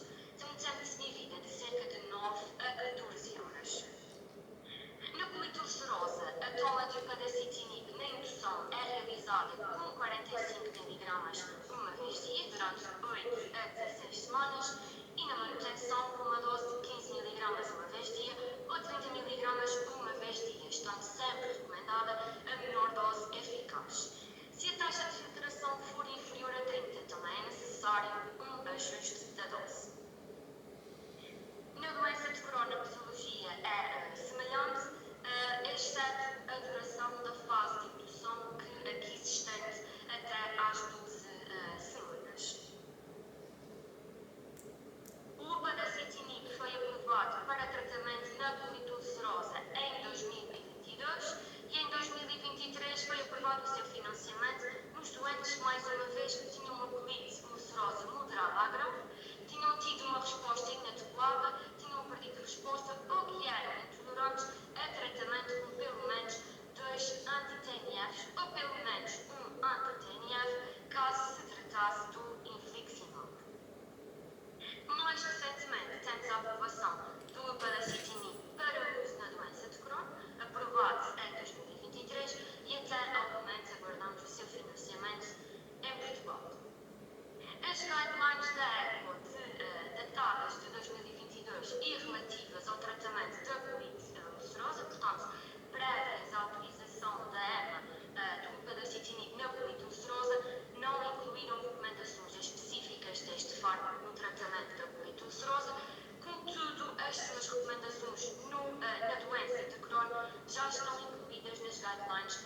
resposta endoscópica quando comparados ao grupo placebo.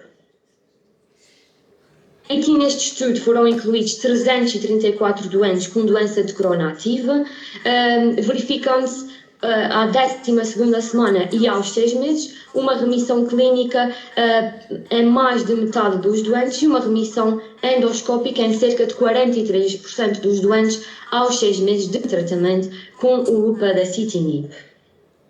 Neste estudo publicado pelo grupo francês de doenças inflamatórias do tubo digestivo, um estudo recente de 2025, que incluiu 223 doentes, à 12ª semana a remissão clínica, a resposta clínica e a remissão clínica sem corticóides foi atingida em mais de 50% dos doentes.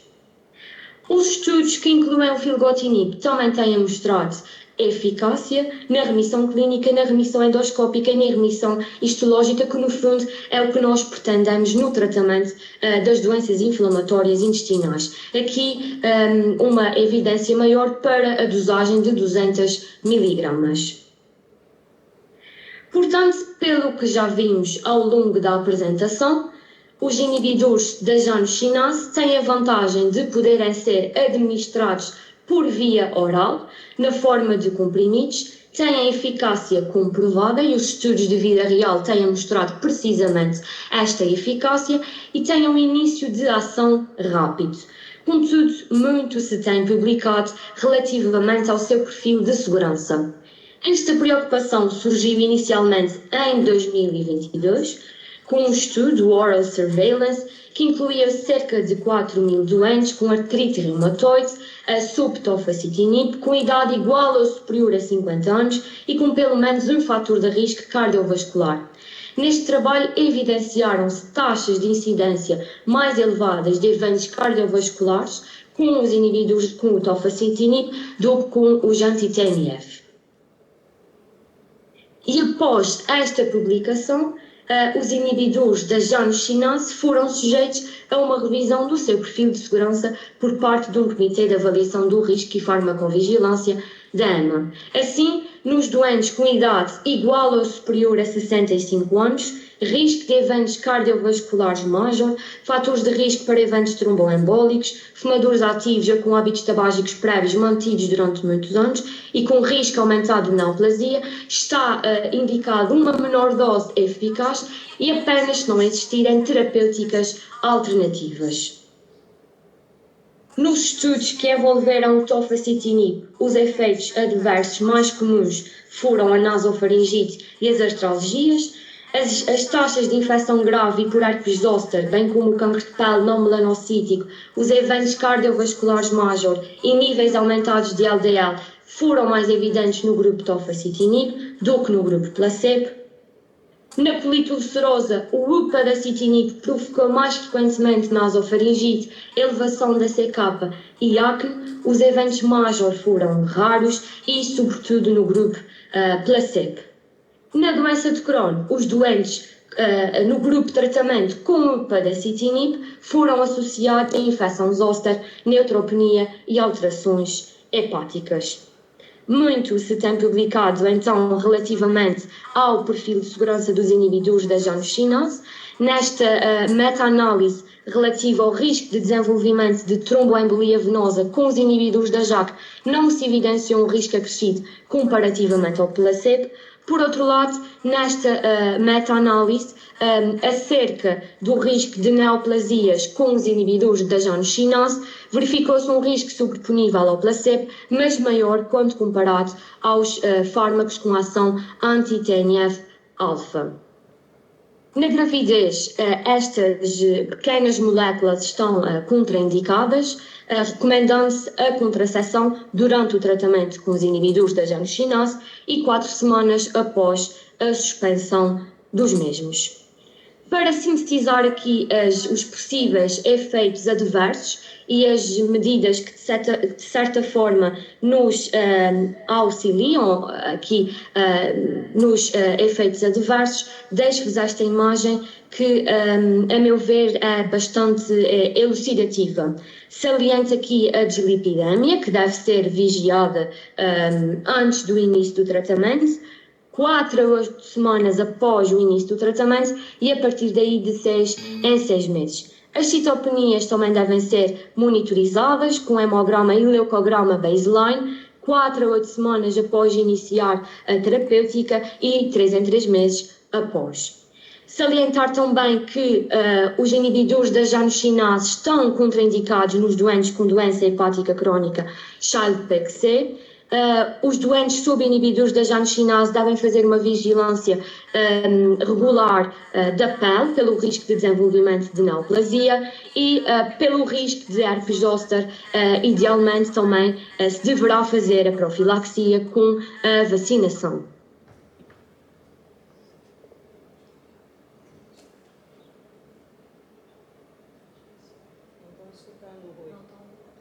Certo que o futuro ainda nos reservará um grande desenvolvimento nesta classe de fármacos. Estão em estudos outros inibidores da januscinase e com um leque cada vez maior de fármacos na doença inflamatória intestinal, será relevante também perceber qual é o posicionamento dos inibidores da januscinase em relação a outras terapêuticas e em terapêutica combinada.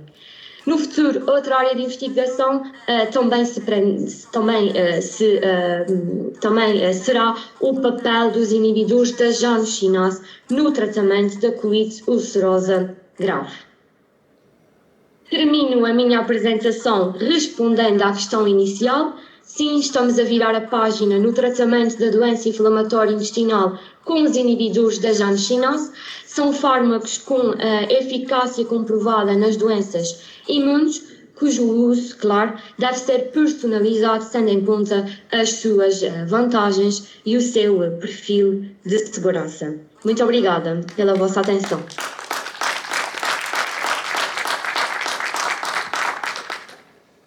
Obrigada, doutora Ana Rita, mais uma vez por ter aceito o desafio. Não sei se está a ouvir-me. Conseguem ouvir-me? Eu consigo ouvir. E conseguem ouvir a mim? Não.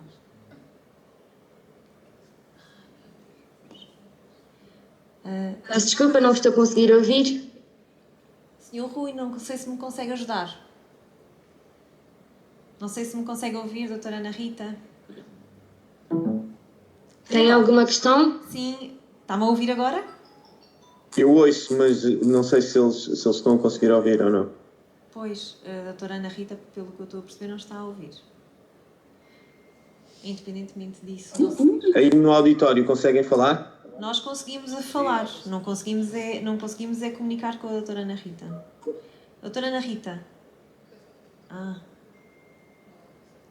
Não sei se conseguem... Desculpa, Ana Rita, não se ouve o que eles estão a dizer. Espera aí que eu vou falar aqui no... Sim, nós conseguimos ouvir. Não nos conseguem ouvir a nós, não sei se... Senhor Rita, senhor, já consegue ouvir agora?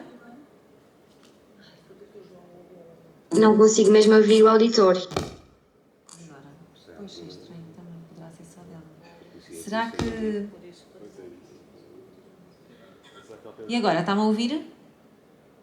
Ai, coitada.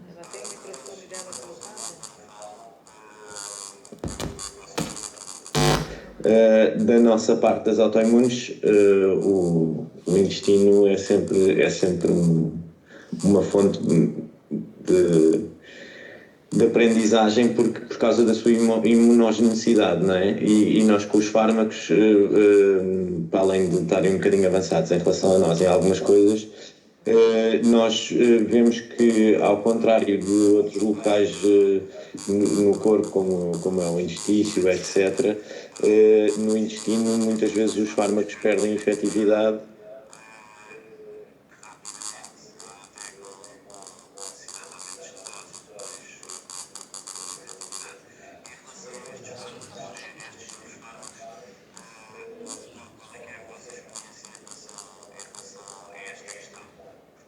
que não são propriamente mesmo biológicos, não é? Por exemplo, o TOFA. Qual é que é a sensação que existe desse ponto de vista, se existe perda de efetividade ou não? É assim, no hospital onde trabalho já temos mais doentes sub tofacitinib do que propriamente sub upadacitinib. Relativamente ao tofacitinib temos tido uma boa experiência, o upadacitinib introduzimos mais recentemente e para já também temos tido resposta. Claro que relativamente à imunogenicidade também os próprios estudos de vida real ainda não nos falam muito, não temos muitos resultados relativamente a isto, mas os inibidores da januscinose têm-nos surpreendido pela positiva, pela experiência que temos tido no nosso hospital. Não sei se nos consegue ouvir agora, doutora Ana Rita. João, se não te importares de agradecer... Já conseguem falar connosco aí do auditório? Nós estamos a falar, não sei se estás a ouvir, João. Ai, que bom.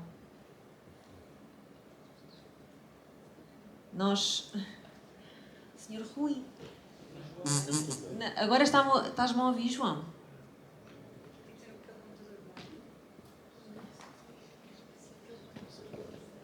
É que ele vai...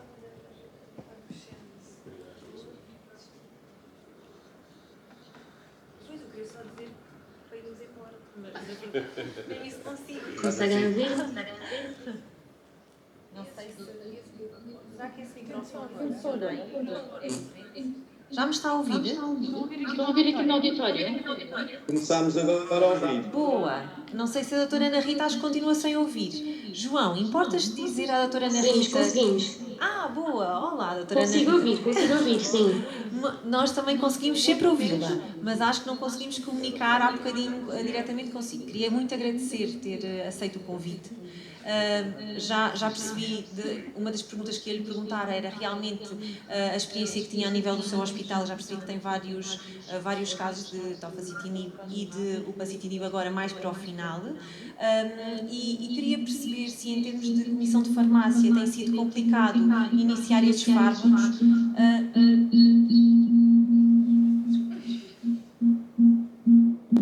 Eu peço imensa desculpa, mas a parte final não consegui ouvir. Está a fazer aqui algum eco. Exato. Não sei se agora já consegue ouvir outra vez. Pronto. Sendo assim, agradeço mais uma vez e vamos nos despedir e vamos para o coffee break porque não estamos a conseguir comunicar de forma adequada. Agradeço muito a presença da doutora Ana Rita, está bem? E por ter aceito Obrigada. Eu lamento, mas não consegui mesmo ouvir a última parte nós da questão. Nós desculpamos também. Nós pedimos desculpa também. Adeus então. Não faz mal, Ana Rita. Eles, basicamente, ali... Eles, para conseguirem falar, se calhar têm que meter noutro microfone e aquilo depois ouve-se os dois e não se percebe. Eles vão agora para o coffee break. Olha, obrigado, foi excelente. Boa. Obrigada. Foi um prazer participar no meu. Obrigada. És sempre bem-vinda. Obrigada.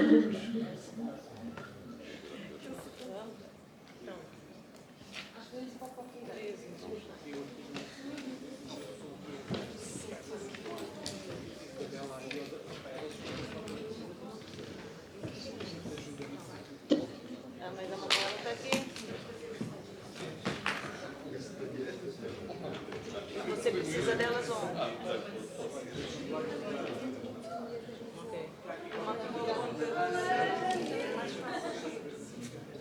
Uma coisa, eu mandei uma apresentação do teu e-mail.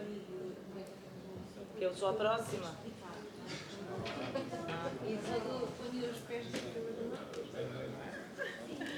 Desculpe, não, como é que estava?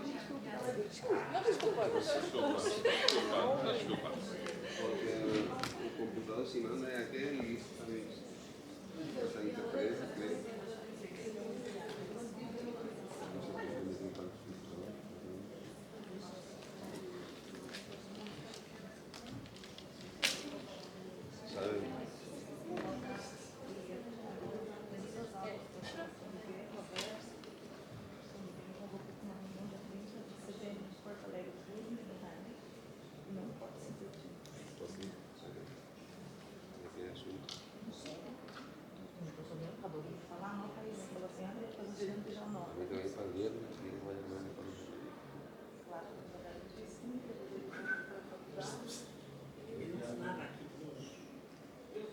parte. É que já nas saídas não dão mensagens. Eu tenho sim, tenho não, já não consigo. Não ouvem nada.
se estão a ouvir.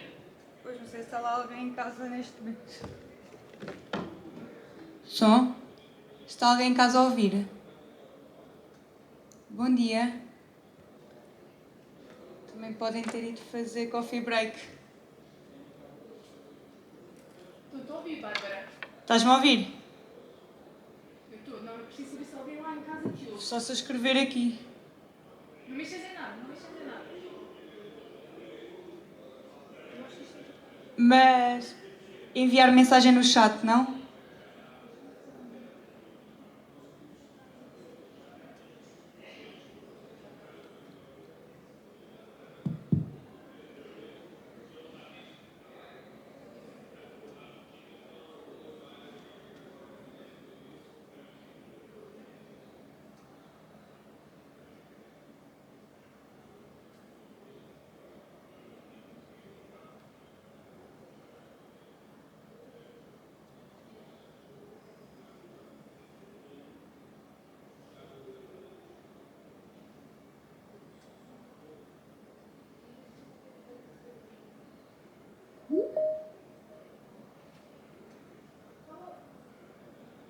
Bárbara, Sim. fala.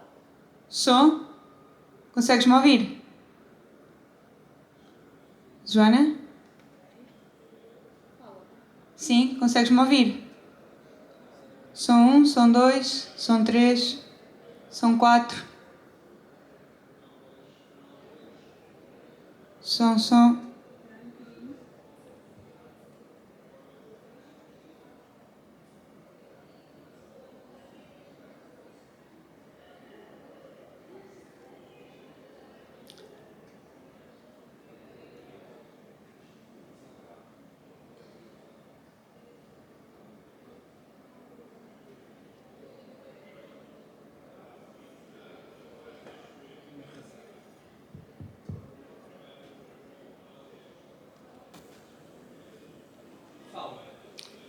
Som 1, som 2, som 3. Não?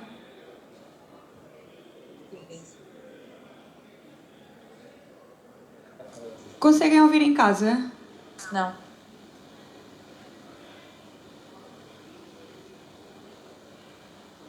E agora? Fala. Som 1, som 2, som 3. Vou lá abaixo. Estou a conhecer aqui.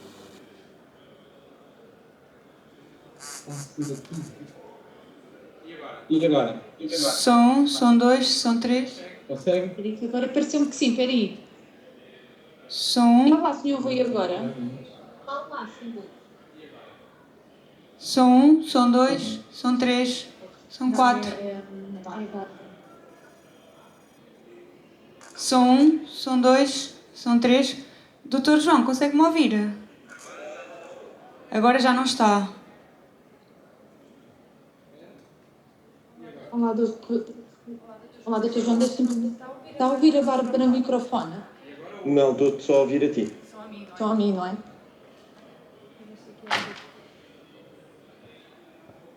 Ou seja, quando eu fizer isto assim... Sim. Temos só 5 segundos. Som 1. Já ouve a Bárbara? Não. Som 1, som 2, som 3. E a ti hoje com aquele delay que é ouço e depois ouve-se um eco.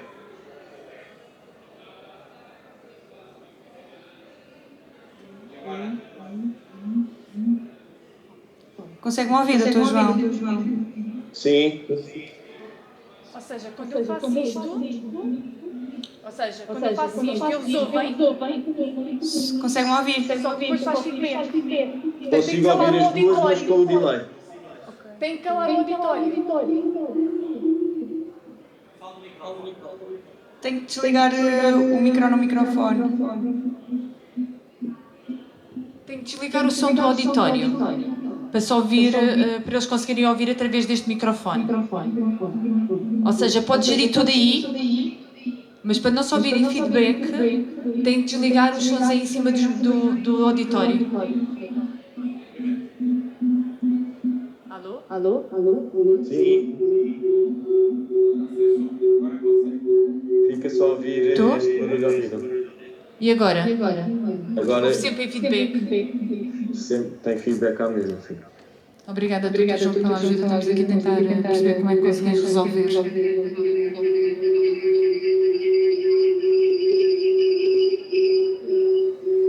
Parece que estamos a fazer uma música esquisita. É um bocadinho. Se quiser cantar, entretanto, Dr. João está à vontade. Não, o meu microfone está a funcionar mal. Eu não o vou fazer porque senão o Dr. João fugiria. Agora está bem, não está? Senhor Rui, está perfeito. Vamos manter assim? Continuo. Olá, Dr. João, bom dia. Não me está a ouvir em feedback? Está tudo perfeito? Está ótimo assim, Sr. Rui. Não sei o que é que fez, mas está ótimo.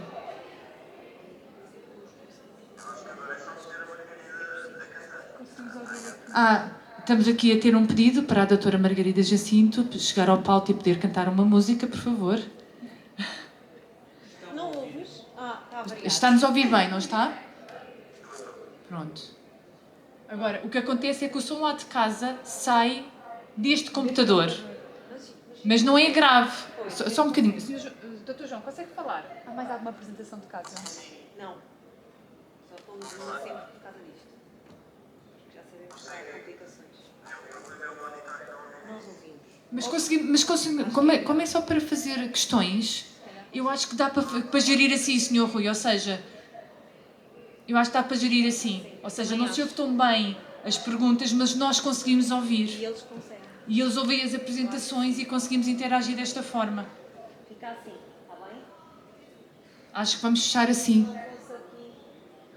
Não é o ideal, Sr. Rui, mas é um win-win situation. É uma situação ganhadora para ambos os lados. Está top. Obrigada, Dr. João. Até já. Até já. Bom intervalo. Agora vamos ter que pôr mais à minha forma por causa disto. É só por causa disso, não é? Exato. Estou a contar com Só agora. Ninguém cobrar isso. Nada. É um algo que eu nunca tinha falado sobre isso. Não é tu é diferente.